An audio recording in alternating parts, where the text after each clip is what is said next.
आता मी तुम्हाला श्रीजी मेडॉस इथे मी आलो आहे नातीच्या वाढदिवसानिमित्त। आता मी तुम्हाला श्रीजी मेडॉस येथील अंबरनाथ येथील पाऊस दाखवतोय। प्रथम दाखवत आहे ते आपल्याला गणेश मंदिराकडे जाण्याचा रस्ता। गणेश मंदिराकडे जाण्याचा रस्ता, गणेश मंदिर काही दिसत नाही आहे आणि Shreeji meadows building, Shreeji sales office आणि कार्यालय भरपूर तुम्हाला दाखवणार आहे। आणि समोर एक तळ आहे, इकडे विस्तीर्ण असं माननीय जे आमचे जमीनदार आहेत इकडचे त्यांनी हे बनवलेलं आहे सर्व। त्यांचा बंगलाही मंदिराच्या बाजूला आहे आणि फार मोठे चांगले ग्रस्त आहेत। त्यांनी मोठं या ज्या 6 बिल्डिंग आहेत श्रीजी मेडॉस त्या 3 आहेत 11 माळ्याच्या, आणि बाजूलाच असलेली श्रीजी ग्रीन ह्याच्या पण 3 माळ्या आहेत। 3 बिल्डिंग्स आहेत। फार सुंदर विलोभनीय दृश्य आहे। मी आता दाखवतो तुम्हाला मेन रस्ता, जिथून इकडून आपल्याला यावं लागतं। आणि श्रीजी मेडॉस आणि श्रीजी ग्रीन अशा 6 बिल्डिंग आहेत तिथे। आता आपण चाललो मेन रस्त्याकडे, जो आपल्याला गणेश मंदिराकडे येण्याचा बोर्ड आहे तिकडं आपल्याला घेऊन जात आहे। परत मी आपल्याला दाखवतो आहे हे कचऱ्याचं हे आहे, नियोजन केलं आहे, छान केलं आहे नियोजन।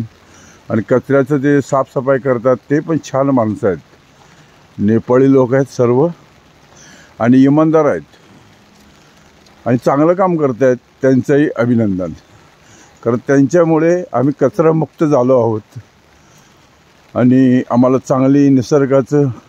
आणि दुसरं गोष्ट म्हणजे ज्या बिल्डिंग मालकांनी आम्हाला ही जागा दिली आहे त्यांचाही बंगला मी आपल्याला दाखवणार आहे, पण लांबून दाखवणार आहे।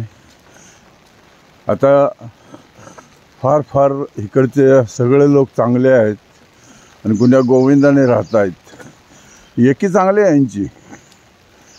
आणि पुरुषांचा पण वर्कशॉप आहे, लेडीजचा वर्कशॉप आहे आणि सगळे कार्यक्रम एकदम आनंदात करतात, साजरे करतात। तो धुलीवंदन असो, 26 जानेवारी असो किंवा होळी असो, सर्व एकत्र येतात, चांगले एन्जॉय करतात आणि चांगले गुण्या गोविंदाने राहतात। मला त्यांचा अभिमान आहे, कारण ह्या बिल्डिंगमध्ये श्रीजी मेडॉसमध्ये आम्ही पहिले आलो आहोत आणि पहिला झेंडा फडकवायचा मानही ह्या लोकांनी आम्हाला दिलेला आहे। मोठ्या मनाचे लोक आहेत आणि चांगले आहेत। उत्तर भारतीय आहेत, महाराष्ट्रीयन आहेत, साऊथवाले आहेत, ओरिसावाले आहेत, सर्व भारतातले लोक इथे एकत्रित नांदतात गुण्या गोविंदाने। आता हा दाखवतोय तो बाजूला पेट्रोल पंप आहे आणि तो दिवंगत ओंबळे साहेब जे आपलं धारातीर्थ पडलेले आहेत, हां शहीद झालेले आहेत, आणि त्यांचा हा पेट्रोल पंप आहे। दाखवतोय बघा, झाडीतून तुम्हाला दिसेल आता थोडासा पुढे गेल्यानंतर। हे बघा ओंबळे साहेबांचा आहे हा पेट्रोल पंप। आणि बाजूला उंच इमारती झाल्या आहेत। कसं विलोभनीय दृश्य आहे मी आपल्याला दाखवतोय। श्रीजी मेडॉस दाखवतोय, श्रीजी ग्रीन दाखवतोय आणि मी आता चाललो आहे कात्रपकडे, कारण वॉकिंग केलं पाहिजे, माणसाने चाललं पाहिजे। आणि या अनुषंगाने मी असे म्हणेन की प्रत्येकाने एक झाड लावलं पाहिजे, प्रत्येक माणसाने लावलं पाहिजे झाड, कारण झाड आपल्याला सावली देतं, झाड आपल्याला फळं देतात, झाड आपल्याला आधार देतात, जमिनीची धूप थांबवतात, दिवसा आपल्याला प्राणवायू देतात आणि रात्री पण ते प्राणवायू घेतात, कार्बन डायऑक्साईड सोडतात। हे बघा हा मोठा फलक आहे, इकडं असा येण्याचा आमचा काही श्री गणेश मंदिराकडे जाण्याचा मार्ग। आणि हा पण चांगला सरांनी बांधले मंदिर 1982 साली, असं इथले एक आख्यायिका आहे। ते सांगतात लोक की सर चांगले आहेत। हा बघा सरांच्या घराकडे जाण्याचा रस्ता आहे, त्यांचा बंगला आहे तिकडे, आणि हा उंबळे साहेबांचा पेट्रोल पंप आहे. बिचारे दिवंगत झालेत, धारातीर्थी पडलेत, कसाबला त्यांनी पकडलंय. कारण मी पोलीस खात्यातला माणूस आहे म्हणून हे तुम्हाला सगळं दाखवतोय. कारण सरळ स्वभावाचा मी आहे आणि पोलिसातला एक माणूस आहे. आता मी पोलीस नाही आहे, पण जर ट्रॉफिक इथे झालं तर मी काढण्याचा प्रयत्न करतो आणि लोकांना सरळ रस्ता वाहतुकीसाठी खुला करून देतो. ह्याच्या मागे अगोदर मी बरेच वेळा हे रस्ते हे केलेले आहेत. तर हा रस्ता माननीय आमदार साहेब यांच्या निधीतून झालेला आहे आणि त्याकरता ट्रॉफिक पण मी इथे वळवण्यात आलं होतं. कार्मेल मधचा ज्यावेळेस समोरच्या भागाचं जे चाललं होतं काँक्रीटीकरण, त्यावेळेला मैदानातून वाहनं घातलेली आहेत आणि एका बाजूने दुहेरी वाहतूक अशी केली आहे. येणे जाण्याचा रस्ता सुलभ आणि हे बघा काय विलंबनीय दृश्य आहे. बघा पाऊस पडतोय, एवढ्यासाठी ही सर्व दुकानं आहेत यांची आहेत. एक दुकान फक्त होतं, आता ती 4-4 दुकानं झालेली आहेत. पण मराठी माणूस ही उद्योजक व्हायला हवा असं मला फार मोठं वाटतं. कारण मराठी माणसांना उद्योग नाही आवडत आहे. मराठी माणसांना लोकांची चाकरी करायला आवडते, नोकरी करायला आवडते. कारण मराठी माणूस नुकसानीला घाबरतो, पण घाबरून जाऊ नये असं मला वाटतं की मनाचा बळकटपणा दाखवावा. आणि हे बघा कसं दृश्य विलोभनीय आहे. लोक येत आहेत, जात आहेत, आपलं रस्ता कसा क्लीन झाला आहे. आणि ते समोरच चिखले पुढे हे रेल्वे स्टेशन होणार आहे आणि ते होईलही. कारण आमदार साहेबांचे माननीय किसन कथोरे साहेबांचे प्रयत्न चालू आहेत जोरदार.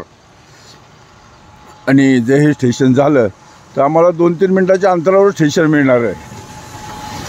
माझा मुलाचा प्लॉट आहे, माझा नाही आहे. कारण ज्याच्या नावावर प्रॉपर्टी आहे त्याचंच सर्व असतं, दुसरं कोण आम्ही पाहुणे मंडळी असतो. आणि मी पण इकडे एक पाहुणाचा आहे. माझं घर घनसोलीकडे आहे. भलं माझ्या ते नावावर नाही आहे, पण मी ते स्वतः भावाकडून घेतलेलं. भावाला घेता येत नव्हतं तेव्हा, त्याला पैसे भरता येत नव्हते आणि त्याने सांगितलं बापू तुम्ही घ्या, मी तुमच्या नावावर करून देईन. पण अजून नावावर होत नाही आहे. काय करावं, पुरं परिवार आमचा दुःखीत आहे. पण मी आता त्या विषयाकडे जाणार नाही. मी आलो आहे बदलापूरकडे. मी आपल्याला दाखवतो आहे शाळेत जाणाऱ्या बसेस आहेत त्या, आणि लोक कामावर जाणारी आहेत. फार फार विलोभनीय दृश्य आहे. त्याचं मी तुम्हाला व्हिडिओच्या माध्यमातून दाखवतो आहे. आणि मी आता चाललो आहे कात्रपकडे, जिथे मला येणारे वाशीवरून येणारी 46 नंबर बस या बाजूने येते आणि ती मला इथे मिळते. आता बसचा टाईम जवळ होत चालला आहे, तरी पण मला इकडचा पावसाळा तुम्हाला दाखवायचा होता. तर सध्या पाऊस चालू आहे, पण मला दाखवणारं कोण नाही आहे हे माझ्या प्रत्येक व्हिडिओतून जाणवत असेल. कारण कोणी कुणाला मदत करणं, आम्ही कितीतरी मदत केली आहे लोकांना, हां, पण आम्हाला कोण मदत नाही करत आहे. हे माझं दुर्भाग्य आहे. कारण तुम्ही कितीही चांगले राहा, कितीही चांगले व्हा, कितीही चांगलं बोला, लोक त्याचा विरोधक अंदाज मारतात. तर म्हणतात बापू वाईट आहेत, पवारसाहेब वाईट आहेत. पण जो सरळ बोलतो, सरळ चालतो, नाकाच्या दांडीत चालतो, तोच माणूस सगळ्यांना रुततो. कारण तो खरा बोलतो, खोटं बोलत नाही. आणि माणसांना खोटी बोलणारी माणसं लय आवडतात, पण खरे बोलणारं अजिबात आवडत नाही. कारण तो सरळ बोलतो. जरी बोलणं लोकांना लागतं, पण जो सरळ बोलतो, खरं बोलतो, असं मी म्हणेन खऱ्याचं जग नाही आहे, हे खोट्यांचंच जग आहे. आणि एवढं बोलतो. आता एक कार्मेल दाखवतो आहे आपल्याला, स्कूल दाखवतो आहे. कारण इथं आमची नाच जाणार आहे शाळेत.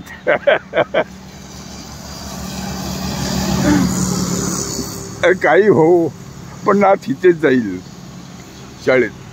हे विलंबनीय दृश्य परत मी एकदा दाखवतो आहे. हा बदलापूरकडे जाणारा रस्ता आहे आणि हा अंबरनाथवरून आलेला रस्ता आहे. आता माझ्या गाडीची वेळ जवळ होत चालली आहे म्हणून हा व्हिडिओ मी थांबवतो. इथेच थांबतो, आपली रजा घेतो. मला माफ करा, मी आपल्याला पुढे जास्त काय दाखवू शकत नाही, पण मला दाखवणारं कोण नाही आहे प्रत्येक व्हिडिओमध्ये. कारण इकडचे माणसं कोणालाही मदत करत नाहीत. एवढंच मी म्हणेन. पण देवाने त्यांनाही चांगली बुद्धी द्यावी आणि मदत करण्याचं बळ द्यावं, शिकावं माणसाकडनं. कारण माणूस हा प्रत्येक देवाचा अवतार आहे आणि राक्षसाचा नाही. पण माणूस वाईट नसतो आहे, माणसाचे गुण अवगुण वाईट असतात. एवढं बोलतो आणि परत इथेच थांबतो. जय हिंद, जय महाराष्ट्र, वंदे मातरम, भारत माता की जय. जय हिंद.